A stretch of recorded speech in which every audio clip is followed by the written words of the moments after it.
de su hija Elsa, que es toda una institución en la localidad de Quiroga como docente, se ha dedicado a la enfermería, es una profesional en todo, es multifacética. Vamos a hablar con ella también porque realmente hay notas que no tienen desperdicio. Elsa de Stefano, vamos a decir así, de Lasarte, el marido Adolfo Lasarte, y bueno, han creado una familia que no solamente es ejemplar en la moral, en la educación, en tantos aspectos que hoy nos cuesta creer que ya se han ido perdiendo en la actualidad, pero que por otro lado hay gente que la ha conservado y con orgullo y que nosotros podemos destacar a través de perspectivas. Así que los elogios no son en vano, son realmente auténticos, son genuinos y tienen la particularidad, como digo siempre, como hace nuestro programa, de destacar a los que producen, trabajan, se esfuerzan. Y bueno, y Filomena, que cumplió 107 años, ha nacido en un campo, ¿no? Ha nacido acá en Quiroga. ¿Cómo le va, Filomena?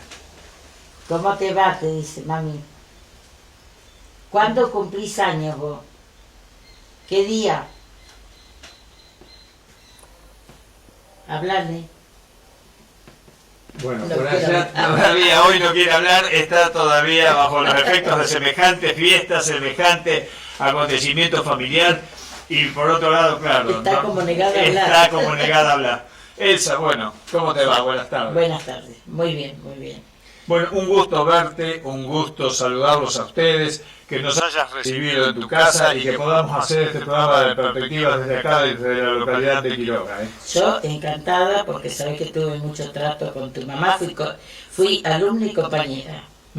Y tu papá era una persona bien, que siempre tuve trato con él, por el trabajo de enfermería y por todas esas cosas, así que encantada. Y sí, papá estuvo enfermo de corazón varias oportunidades. Y yo fui la primera que lo atendió, así que del primer infarto y de las demás cosas que tuvo, y a todos ustedes también, de chicos los conocí, así que sí, encantada. Bueno, ¿naciste acá en Quiroga qué día?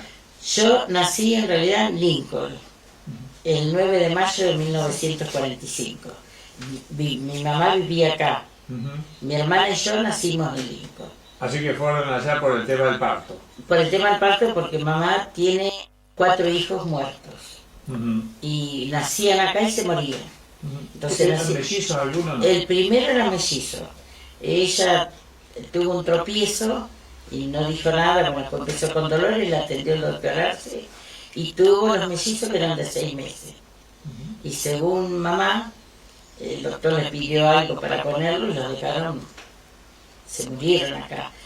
Pienso que no había nada el 9 de julio como para llevarlo en ese momento. Eran todos camino a tierra, pero además no había incubadoras especiales como hay hoy y todas esas cosas. Sí, los medios de transporte que hay hoy. Claro. Bueno, después nació un varón en lo que hoy es el hogar Quiroga, y la atendió el doctor Arce también. Dice que era hermoso. Que está en el barrio que nosotros decimos Avellaneda. Avellaneda. Bueno, llevaron al bebé a la sala, a la pieza. Cuando la llevaron a ella, estaban mis tías ahí. Dice que un bebé hermoso, cuando la lleva ella al doctor, el bebé estaba muerto. Bueno. Cuando van a nacer mi hermana, mi papá no quiso que se quedara acá, la llevó a Lincoln. Pero como en esa época no tenían la fecha de parto exacta, estuvo como un mes en Lincoln. Bueno, mi hermana nació, se vino lo más bien sin ningún problema. Queda embarazada de una nena, en ese interín tiene una nena, otra vez en el hospital de Avellaneda.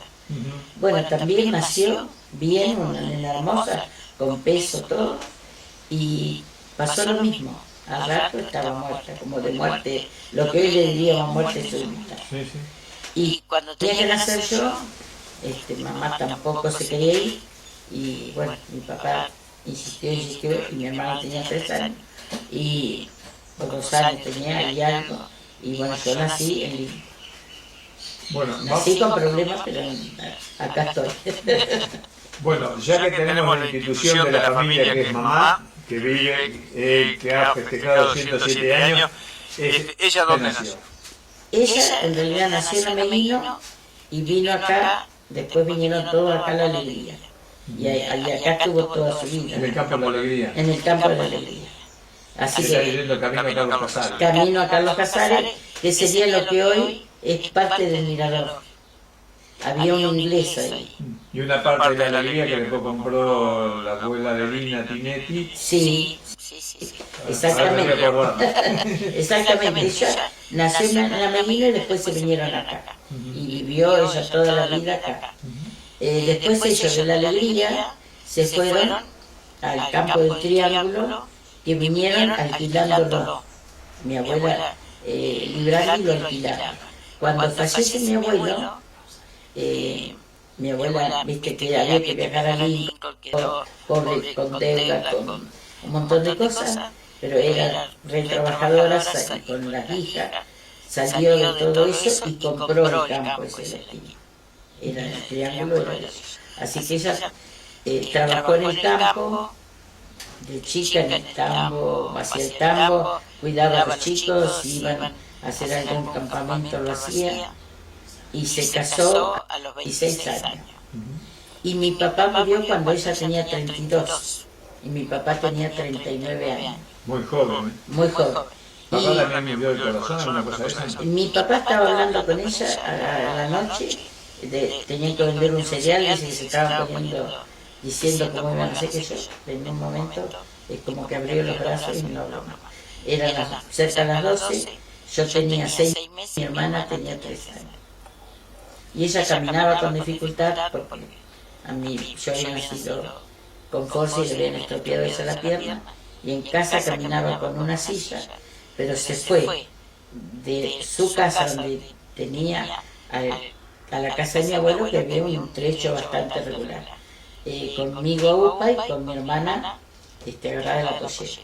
En ese instante se dio cuenta que mi papá no respiraba eso, le dejó toda la ropa preparada, el traje, todo, y se fue y le dijo a los hermanos primero que estaba descompuesto. Cuando ya salían les dijo, vayan pensando que puede ser algo más. Y sí, en realidad mi papá Qué interesa, ¿no? Sí, así que ella le dijo, vayan pensando que por ahí puede ser algo más. Para colmo, en esa época tampoco había una asistencia como hay hoy. No, para nada. Además de esto, las personas que fallecían se velaban en las casas de familia. Y sí, mi papá se veló en la casa de mis abuelos paternos, porque terminaba el campo de mi abuela, Librandi, y continuaba el campo de los Estefano. Y en realidad había varones en los Estefano y había mujeres en los Librandi. Y se hacían de novio. Y bueno, las mujeres eran los Montesco y los Capuletos, porque las mujeres no querían, las madres no querían, pero los Estefanos se hicieron de novio con los Librandi. Y entonces era una pelea viva, pero así todo hay 4 de Estefanos con 4 Librandi. ¿Cuántos eran en total los hermanos de papá? Los hermanos de mi papá eran 11 más o menos, y los hermanos de mamá eran 15. Sí, familias numerosísimas, no numerosas. Eran 15 hermanos y bueno, ahora hay 4 hermanas, mujeres todas. Así que sí, eran familias todas numerosas. Y ya te digo, mi abuela compró el campo después que falleció el abuelo muy grande. Así que ella trabajó toda su vida. Cuando ella queda viuda, cuando yo tenía 1 año, nos vinimos a vivir acá. Ella compró esta casa y la de al lado. Y bueno, yo tenía 1 año, ella empezó a trabajar a la tienda, que hacía mi ropa de hombre, se la daban cortada y ella la cosía.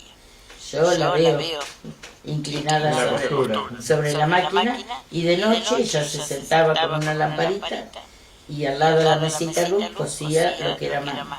Y cuando hacía mucho frío ponía los pies debajo de la frazada y ahí cosía lo que era a mano. Estamos hablando de más de un siglo atrás, estamos hablando además de que aunque tuviera 19, 20 o 26, decías vos, ponerle 30 años, en esa época ya estoy en la composición exacta donde estaba cosiendo y haciendo esto. 22 años tenía cuando quedó viudo. Bueno, por eso. Y fíjate en qué situación totalmente desfavorable y con los grandes fríos de en esa época, así que las heladas se juntaban, el cambio climático era distinto, llovía menos, mucho más sequía, ¿no? Cuántas sinsabores y cuánta fuerza de voluntad para sobreponerse a ese mundo, ¿no? Yo te puedo contar anécdotas, por ejemplo, que ella contaba antes, porque, bueno, ella cosía, con eso que cosía nos crió a nosotros, porque antes, sin planes sociales, sin ayuda, sin nada. Incluso ella siempre contaba, sí, cuando iba al campo traía leche, pero a veces, viste, vos la preparás y te olvidás de llevarla, no había ladera, no había nada. Entonces le compraba leche a un tal Pedro López, que vos lo debés ver, fanático de Boca. Sí, me acuerdo. Entonces mamá le bordó todo el... Yo vi el perro cansado de guardar la anécdota. Entonces mamá le bordó todo lo que era el ornamento del... ¿Cómo te diría? De lo que lleva el carro, el caballo. Entonces mamá cuando no tenía radio, que íbamos a tener radio ni nada, pero cuando se enteraba que jugaba Boca, ella dice que rezaba para que ganara Boca. ¿Por qué? Porque él venía y hacía una estrella. Entonces esa estrella, él no le pagaba, porque ella le decía, bueno, es tanto, y con eso lo descontaba de la leche. Entonces yo de partido no tenía, pero cuando escuchaban a algún lado dice que juega Boca, entonces mamá dice que gane Boca, ella ni sabía quién era el partido. ¿Qué época de canje también? Y bueno, después pasaba un vendedor de fruta, te cuento cosas porque son... lo que hacen a la vida de ellos, ¿viste? Y los sacrificios que hacían antes las personas. Entonces pasaba uno que vendía fruta y uno lloraba que quería fruta, ¿viste? ¿No sería mi padre? No, un tal Guso. Sí, me acuerdo. Entonces, sí, entonces mamá salía cuando tenía algo, y la salía y le preguntaba, ¿cuáles son las dos frutas más baratas que lleva? La fruta más barata que lleva. Bueno, ponele que decía ciruela. Entonces pedía dos. Si eran naranja o mandarina, pedía dos.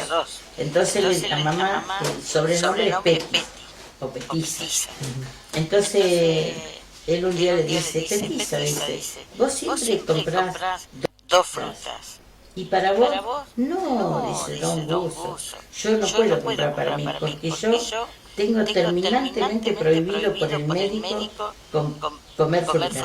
Y ella pensaba, por el bolsillo, como si no pondría el paréntesis, por el bolsillo. Bueno, igual cuando andaba el heladero pasaba, mamá dice cuando sentía esa musiquita, viste, empezaba a renegar para ella, porque claro, a vos te da impotencia, uno llora, chico, y bueno, sí, cuando podían compraba, igual que la fruta y todas esas cosas.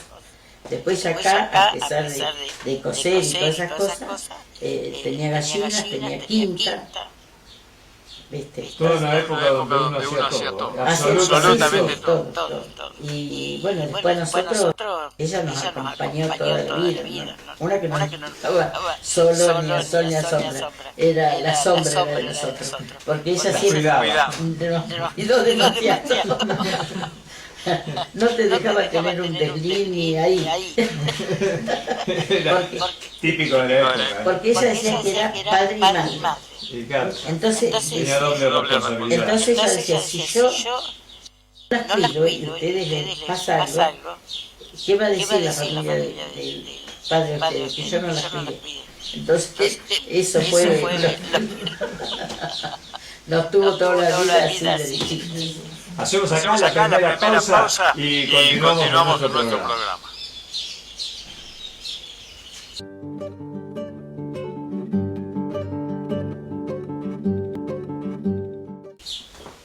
Continuamos en perspectiva, estamos con Elsa de Stefano, con la mamá, Filomena Librandi de Stefano, una mujer espectacular, una mujer con una historia sabrosa, una mujer con una historia intachable, una mujer con, bueno, predicamentos y con una moral y una conducta, como estamos viendo a través de la nota, pero que la conocimos nosotros cuando éramos chicos y veníamos acá porque ella nos daba clase, esto se lo digo al televidente, me preparaba para las materias de la secundaria, la habré hecho renegar cuando no aprendía matemáticas, pero bueno, y contabilidad, pero ahora después la mente a uno se le abre en tantas cantidades de situaciones que comprende la matemática, la contabilidad, todo. sumo, resto, todo matemáticamente y de memoria. No necesito ni computadora, no necesito nada. ¿Viste vos? Y Así te acordás que, de mí, el y me acuerdo de vos porque me sacaste bueno. Bueno, qué orgullo y qué alegría de venir a Facundo Quiroga a recordar esa época y recordar a esta persona. Elsa, vamos a hablar un poquito de vos ahora. Bueno, Sí. espera que yo te voy a contar. Cuando ella dejó de ver trabajo en las tiendas, porque ya las bombachas empezaron a venir hechas, claro, se le terminaba Claro, el Quiroga trabajo. creció al compás del Claro, ¿no? empezaron a venir hechas, entonces ya su trabajo es como que no tenía trabajo. Entonces ella siempre dijo, a mí no me gusta limpiar casa, no por nada, sino porque la otra persona no limpia como yo. Y por ahí no le gusta el trabajo que... Entonces, ¿qué salió a hacer? Salió a lavar y planchar. Hacía ese trabajo para seguir criándonos a nosotros. Sí, sí, mantener el ingreso en la casa. Claro, entonces después, yo en ese interín, a los 10 años, mi hermana fue a corte y no le gustaba corte y yo quería aprender. Entonces yo estudié corte y cosí para afuera. Y la gente me traía y yo cosía para afuera y cobraba recibos del club atlético, del club liberal, del club agrario y de los bomberos. De la cuota social. Que más o menos lo cobré hasta los 20 o 22 años. Bueno, entonces yo cuando terminé el primario quería seguir el secundario. Y mamá me decía, yo no te puedo mandar, porque no te puedo pagar un estudio y vos tenés que trabajar. Bueno, yo lloraba y pataleaba, pero yo quiero hacer el secundario. Entonces un día, mira, me acuerdo como si la vida entra ella, yo estaba acá, esto era abierto, era como un corredor abierto, y ella me dice, yo ya encontré lo que vos podés hacer. Le digo, sí, ¿que vos querés estudiar? Sí, yo quiero estudiar. Bueno, entonces dice, vas a estudiar enfermería. Así, después pones inyecciones particular y te podés costear tus estudios. Yo, terror al médico, ella iba al doctor Vice, que se llamaba terror, y me quedaba escondido una cuadra antes. Cuando ella me dijo eso, dije, sí, si vos vas a estudiar, me dice, yo le hablo a una tía que viene en mí, y yo digo, sí, yo voy a estudiar enfermería. Me fui a estudiar enfermería a una sala de primer auxilio, y de ahí el doctor me llevaba a Casares, y bueno, me vine, empecé a trabajar con el doctor Patelli, y a poner inyecciones particulares así, y ahí y fui al secundario. Y bueno, después yo salí de los dos porque no me daban los tiempos, y ella me acompañaba, yo tenía 13 años, y con 13 años yo ponía inyecciones, no estaba en el hospital, porque el otro hospital había cerrado, era la que trabajaba era yo, por eso ella me decía eso. Y trabajaba con los médicos, así que iba y le ayudaba a hacer anestesia liviana, cirugía pequeña, a veces de un corte, una cosa así, atender partos. Que yo antes atendíamos partos en lugares que a veces no eran apropiados para que naciera un bebé, y sin embargo nunca pasó nada, ¿viste? Y bueno, entonces ella me acompañaba, iba conmigo caminando, y en invierno, cuando había muchas inyecciones, salíamos, nos acostábamos a dormir a las 9 de la noche, nos levantábamos 12 menos cuarto, salíamos hasta las 7:30 de la mañana. Yo ya salía con la cartera de la escuela, todo. Ella a las 7:30 me dejaba en la escuela y ella se venía a casa, se acostaba una hora más y después salía a trabajar. Y vos, como dijiste, heladas eran las de antes. Heladas eran las de antes, a nosotros, vos veías la edad de los árboles al alambre, a la calle. Y a veces teníamos que cruzar charquitos y ella pisaba.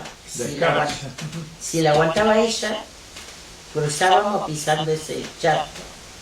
Y bueno, yo más o menos, ese trabajo lo hicimos 9 años. Porque después de la tarde teníamos que hacer el mismo recorrido. Yo ya después me hice grande. Incluso ya daba clases en el secundario y ya me había casado, pero ella seguía conmigo, siempre del brazo. Hay gente que se acuerda, porque siempre andábamos del brazo. Así es, me acuerdo. Siempre. Y bueno, a los 22 años yo me compré auto. Empecé con un fitito, ¿quién decía fitito? Un Fiat 600. 600. Bueno, después seguí con otro fitito así, pero ella siguió acompañándome. Incluso yo salía a la noche y me decía, ¿tenés alguna inyección? No, no, le decía yo. Ella escuchaba que yo me levantaba y ya estaba levantada, voy con vos. Porque ya sabía que yo iba a salir, viste, a la noche, y ella me acompañó siempre, es decir, caminando o en auto. Y cuando caminábamos había días que llovía, había días que había viento, había días que hacía un frío que no lo aguantaba. Entonces ella me decía, ¿y si no vamos?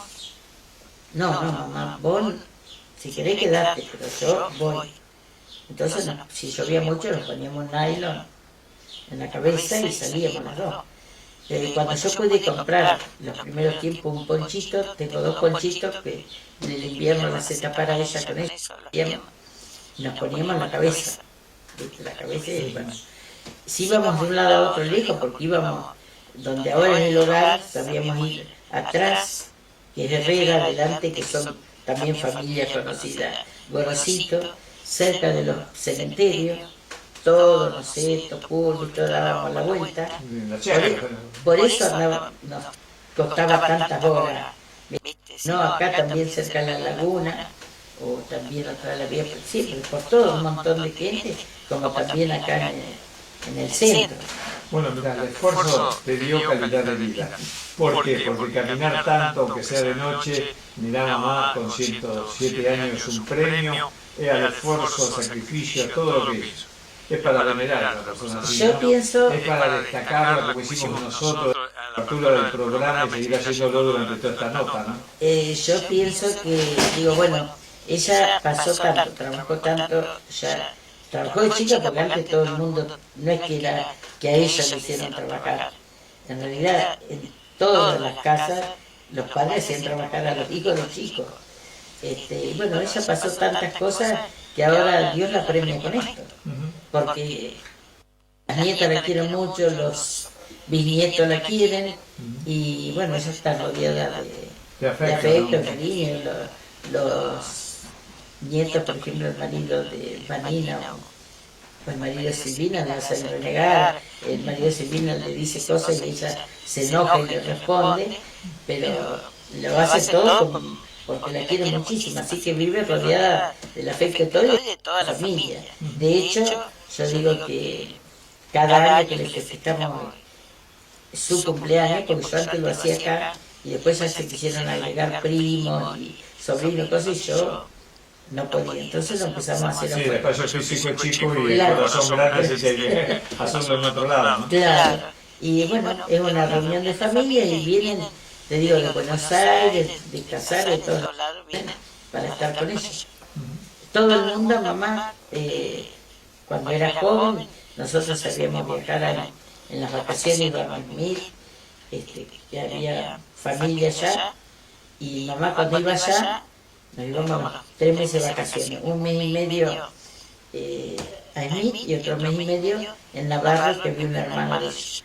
Mamá en ese interín no estaba quieta. Mamá, además de ayudarla en las tareas, cosía. Le cosía a la gente de ahí, arreglaba ropa, bombacha, todas esas cosas. Así que siempre entreteniéndose. Siempre y haciendo un pesito para cuando volviera. Así que nunca estuvo quieta donde fue. Nunca dejó de trabajar. Nunca dejó de trabajar en su vida. Hacemos acá una nueva pausa muy cortita. Vamos con nuestros anunciantes que nos acompañan tanto tiempo y enseguida estamos en una tarde de un programa hermoso, maravilloso, digo, y además de esto, con una historia de vida que realmente es fabulosa.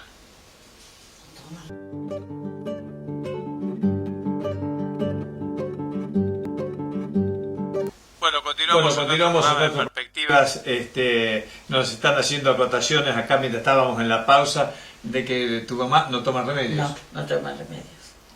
Toma un solo medicamento que hace años que lo toma para la circulación cerebral, lo único que toma. Pero eso porque ella de chica, además de trabajar tanto, tenía un problema a veces de oído y a veces se desmayaba, entonces Después, cuando estaba el doctor Secón, le dio esa pastilla y la siguió tomando. No sé si la necesito o no, pero la sigue tomando. Otro gran médico también, ¿eh? Sí.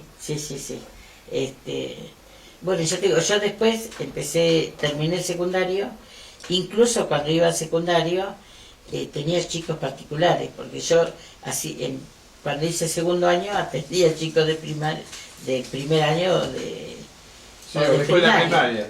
Cuando hice tercer año tenía chicos de primero y segundo del secundario, así que me arreglaba para poner inyecciones, para cobrar los recibos del club, que los cobré como hasta los 22 años, y para poner las inyecciones también, que nunca las dejé, en realidad nunca las dejé del todo, pero sí, ahora no trabajo, pero en su momento era la única que estaba. ¿Cuánto tiempo en la docencia? En la docencia 45 años. Yo me recibí y no estaba el profesorado de jurídica y contable, que era lo que a mí me gustaba, no estaba. Entonces yo hice administración de empresa en Buenos Aires y todas las pedagógicas las hice por curso en el ISIP también en Buenos Aires. Bueno, y daba clase acá, clase contable, hice una suplencia de Luis Vitale, que era ¿Venía de Martínez? Era un perito mercantil, que vos con perito mercantil podías dar clase en las escuelas mercantiles. Entonces, crearon la escuela de Martínez Dio, él fue profesor mío, y después crearon la escuela de Martínez Dio y él pidió licencia por un año. Y bueno, me llamaron a mí para cubrir el puesto, me llamó Valenti, el farmacéutico que era rector de la escuela, y me ofreció el cargo. En ese entonces yo trabajé unos meses en lo de Sánchez, en el almacén de Sánchez. Bueno, cuando me ofrecieron trabajar ahí, yo digo, ¿qué hago? Y mamá me dice, bueno, y salí. Si te dan una suplencia ahora, te la van a dar siempre. Entonces salí y me dediqué a la docencia, que era lo que me gustaba. Y bueno, cuando salió el profesorado en Lincoln, ya yo tenía a las chicas, que eran chicas, lo empecé a hacer. Me costó sudor y lágrimas hacerlo porque era camino de tierra, y yo iba una semana completa al principio, después quedaba libre por falta, pero tenía que ir todos los meses, aunque sea una semana, y así es el profesorado. Elsa, vamos a hablar ahora un poco de vos con respecto a ¿cuándo te pusiste de novia con Adolfo? A los 15 años. ¿Hasta cuándo anduvieron de novio? Y hasta los 22, yo a los 22 me casé. 7 años de novio. 7 años de novio. Bueno. Y estuvimos 55 años en total cuando él falleció. Hacía 55 años que íbamos por el camino. Bueno, ¿cuántos hijos de este matrimonio? Dos. Que son 2 mujeres. Sí. Los nombres de ellas vamos a nombrarlas porque esta nota después queda para siempre, no solo por el televidente, sino por la familia, ¿no? La mayor es Silvina Beatriz. Y Vanina Andrea, que es la segunda, la más chica. La más chica. Bueno, de ¿cuántos nietos ahora? ¿Cuántos nietos tengo? Los nombres de los yernos. Los yernos se llaman Juan Chiatore y Oscar Rodríguez. Así en el orden. Es decir, de la mayor Juan Chiatore, del otro Oscar Rodríguez. Y bueno, tengo 2 nietas de Silvina y un nieto y una nieta de Vanina. Así que... Y tengo un bisnieto. Y ella tiene un tataranieto. Claro, por supuesto. Así que, pero cuando yo le dije que tenía un tataranieto, lo mostramos por video y ella dice, ay, qué lindo, pero no quiere ser tatarabuela. Entonces me dice, no, tatarabuela no, yo soy abuela. ¿Y por qué no quieres ser tatarabuela? Y porque te hace viejo, dice. Y ahora sí, hablando un poco de Adolfo, su trabajo, contanos un poco su vida. Bueno, él era del Triunfo, después se vino acá, yo no quería que se viniera, pero se vino, y trabajó un año con Massina, con Natalia Massina, como albañil.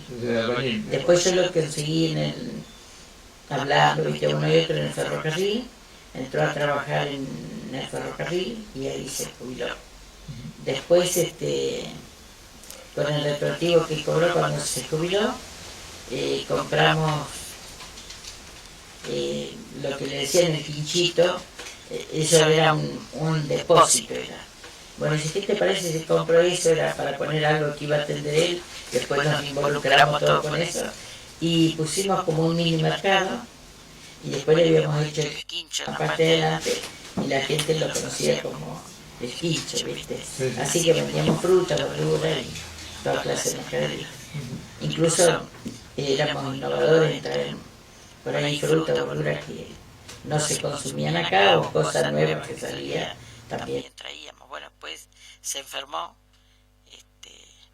y ya después dejamos la actividad porque él se enfermó, tuvo una ACV provocado por el cigarrillo, pero no dejó de fumar. En el segundo ACV que tuvo, íbamos camino a Casares, casi volcamos, y él decía, yo sé cuándo me descompongo, pero no se había dado cuenta. Y me dice la doctora, ¿él fuma? No, doctora, hace 2 años que no fuma. Y yo lo sacudo así, le pregunto, ¿vos estás fumando? Sí, dice. Fumaba de contrabando. De contrabando, después la gente te va contando, ¿viste? De las cosas. Y bueno, después a los otros 2 años tuvo otro ACV y infartos cerebrales montones. Así que estuvo 16, ya con el primero que fue bastante severo y parecía que no le iba a pasar, estuvo 16 años con la enfermedad a cuesta. Pero acá en casa, siempre acá en casa. Incluso la última semana también estuvo acá, yo lo atendí, le ponía suero, le hacía la atención acá. Y vos conocías mucho el tema. Y sí, así que, bueno, Bueno, hemos recorrido... él era una persona que le gustaba mucho el club, sabés que... Me acuerdo también. Sí, fue jugador de fútbol y después se la pasaba en el club. Cuando vino acá no salía, yo le digo, ¿por qué no vas al club a hacer un poco de sociales? ¿Viste qué sé yo? Anda al club, está un rato que yo. Pero se lo tomó muy al pie de la letra y así que era, su casa a veces era el club atlético y había que estar llamándolo, y él al club le dedicaba muchísimo tiempo y lo quería muchísimo al club atlético, y jugó también para el club atlético. Así que bueno. Bueno, hemos hecho una recorrida, sí, muy rápido pero muy profundo, de las historias de vidas de tu familia, de todos los tiempos, de tu actividad intensa, exitosa, con muchísimo esfuerzo, con muchísima dedicación, y sobre todo por esa dedicación el sobreponerse y el salir adelante. Esta es la familia que tenés. Mientras estamos haciendo la nota, estamos mostrando imágenes de edición superpuestas justamente de todo lo que son las hijas, los nietos, de tu marido, en fin, cada vez que estamos hablando de esto, de fondo van a salir y salieron todas estas imágenes.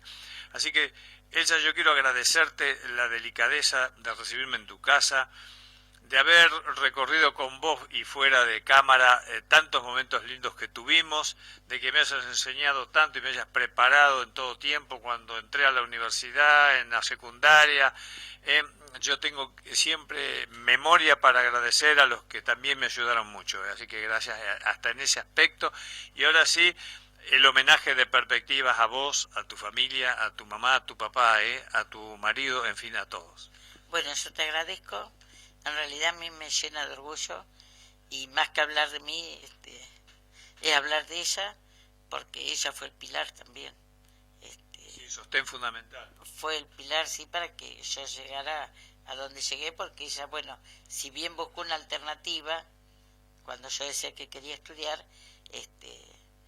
lo hizo y me apuntaló y me siguió y orientó. Y me orientó, sí, porque ella fue la que me buscó una profesión que yo le tenía miedo, y una profesión a la que también amé, como la docencia. Yo, enfermería me encanta, y te digo, por mis manos han pasado la mayoría de la gente que hoy es grande, y bueno, y también por la escuela pasaron muchas generaciones de chicos. Y tal vez por ahí algunos, como yo daba contabilidad era la materia más importante, si bien te pueden decir era exigente, era esto, era el otro, yo quería que los chicos, por lo menos los que salían de acá, supieran. Si contabilidad era la materia más importante, ellos tenían que salir sabiendo la parte contable y de derecho. De hecho, hay contadores y abogados que con la base de acá se recibieron y que yo estoy orgullosa de ellos porque salieron de esta escuela. Entonces la exigencia era porque ellos tenían que saber del tema. Incluso vos sabés que el chico que está en el chico que es grande, porque para mí todos son chicos, en el registro automotor, en 3 años hizo la carrera de abogacía y salió Juan Carlos Ferrer. Juan Carlos Ferrer, justamente. Y bárbaro, ves lo que es tener base, ¿no? Sí, y no tuvo ningún problema. En 3 años hizo la carrera, lo que te lleva el doble, como los padres también estaban haciendo un sacrificio para hacerlo estudiar, él aprovechaba el tiempo. Y muchos chicos, Osvaldo Seidedo, te digo, los que se han recibido contador, hay contadores, abogados, el chico de Alongi, Juan Carlos. Así que hay muchísimas personas que tienen una profesión y que han salido adelante y no han tenido ningún problema, han estado a la par de los chicos de allá. Entonces eso a vos te llena de orgullo. Y a lo mejor sí, fui exigente, fui un poco pesada, o qué sé yo, pero después, con el tiempo, se dan cuenta que en realidad no es así. Gracias por las exigencias. Y yo sí, a veces me acuesto y vos por ahí empezás a pensar en tu vida, y yo pienso, y vos sabés que yo me acuerdo, pienso en un salón y qué chicos había, y me acuerdo la ubicación que tenía cada uno. Qué bárbaro. Ahora no tengo tanta memoria, pero en un tiempo te voy a contar una anécdota sin dar nombre. Había estenografía, ¿viste? Sí. Siendo alumna tuya, le mandaste examen a tu hija. Sí, está bien, ¿viste? Porque jamás nadie me dijo que ella era mi hija. Jamás. Y yo tomaba un escrito, yo hacía las pruebas, si había 20 chicos, hacía 20 pruebas, yo ya las llevaba hechas. Yo jamás les dije a ella, tienen que estudiar esto, lo otro, nada. Yo llegaba, le decía al chico, saca una hoja. Sacaba una hoja, se la daba a ella o a la hermana, y le decía, bueno, ustedes 5 minutos antes me tienen que entregar el escrito. Me entregaban el escrito, hacía quedar a 3 chicos que sabían, y ahí corregía el escrito. Bueno, ella se fue a examen porque lo merecía, porque no había estudiado lo suficiente, y se fue. Yo tuve a primos hermanos. Los chicos jamás me dijeron, es familiar suyo, usted lo favorece porque es familiar. A mí dentro de la escuela, yo trataba de ser lo más justa posible. A veces soy injusta y no te das cuenta, pero yo trataba de ser justa con todos, incluso tener la prueba de que ella no supo las cosas y yo la mandé a examen. Y era mi hija. Entonces acá le podría haber dicho, mira, prepárate tal y tal cosa. No, prepárate nada, prepárate todo. ¿Viste? Bueno, estabas con una anécdota en estenografía. Ah, bueno. Como estenografía yo le decía a los chicos, bueno, ustedes no van a seguir para estenógrafos de la Casa de Gobierno, del Congreso, que es donde se toman apuntes, ¿no? Pero yo lo que les pido es que ustedes trabajen.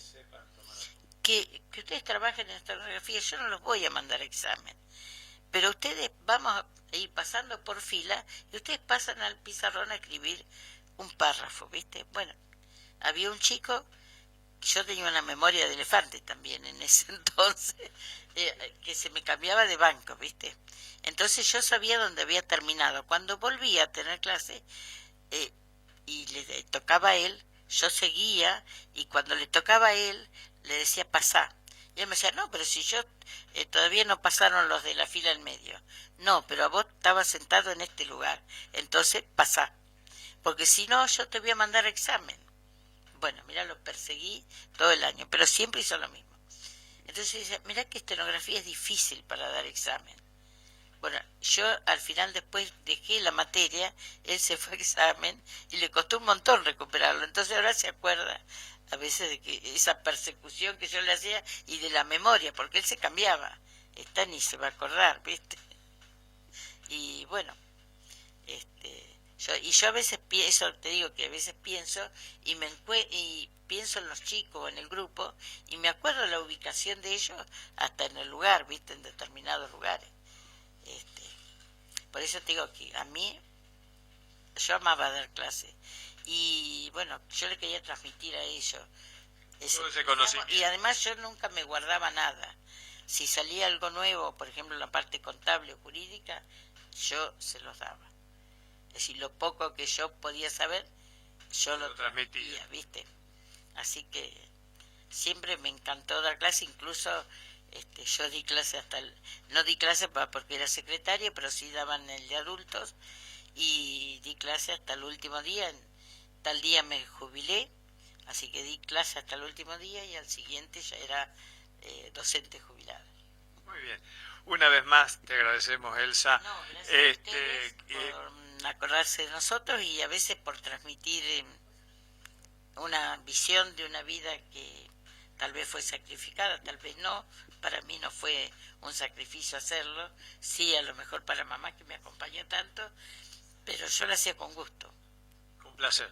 Con placer, sí. ¿Y estás orgullosa de lo que lograste? Estoy orgullosa, sí, de lo que logré y de lo que tengo. Y estoy orgullosa de mi mamá también, porque gracias a ella tenemos los pilares que nos hacían falta. Y los logros que llegaron. Y los logros, sí, sí. Y bueno, las chicas también salieron, que te dan satisfacciones, las nietos también. Y bueno, el bisnieto es chiquitito, pero es bastante vivo, así que también, y yo tengo, con mi familia tengo mucha relación porque yo soy de esas personas familiares. De raíces profundas. Entonces me gusta tener el contacto con toda la familia. Yo nunca perdí el contacto con nadie, ¿viste? Así que si no me llaman, lo llamo, vivo llamando, preguntando, así que yo siempre tengo contacto con toda la familia, con los amigos, gracias a Dios tengo amigos y buenos amigos y gente como vos que has pasado por acá, tus hermanos que han pasado por acá y que cuando me ven me vienen a saludar, todo eso también te hace sentir bien, ¿viste? Te halaga, te motiva. Bueno, una vez más, gracias, Elsa. Bueno, así tuvimos en perspectiva nuestro programa, se nos terminó el tiempo, yo le agradezco una vez más a esta gente de Fierro, a esta gente de Quiroga, a esta gente de mi pueblo. He venido hasta acá y me voy orgulloso de haber escuchado estos testimonios que realmente son profundos, que son sinceros, que vienen de raíz y que vienen además contagiados de una moral poco vista, de, como decimos siempre en los últimos tiempos. Esperemos que se recupere para bien de toda la sociedad argentina. En el final le agradezco a Suma Productora, a Suma Producciones, por poner nuestro programa en Cablevisión en la frecuencia 7 de 9 de julio. Le agradezco a Micaela María Peteta en las cámaras, por llegarse hasta acá, por estar en este lugar y por poder lograr esta nota junto a ella también. Y como le digo en cada cierre de nuestro programa, que lo pasemos muy bien, que tengamos muy buen fin de semana, que Dios nos bendiga a todos.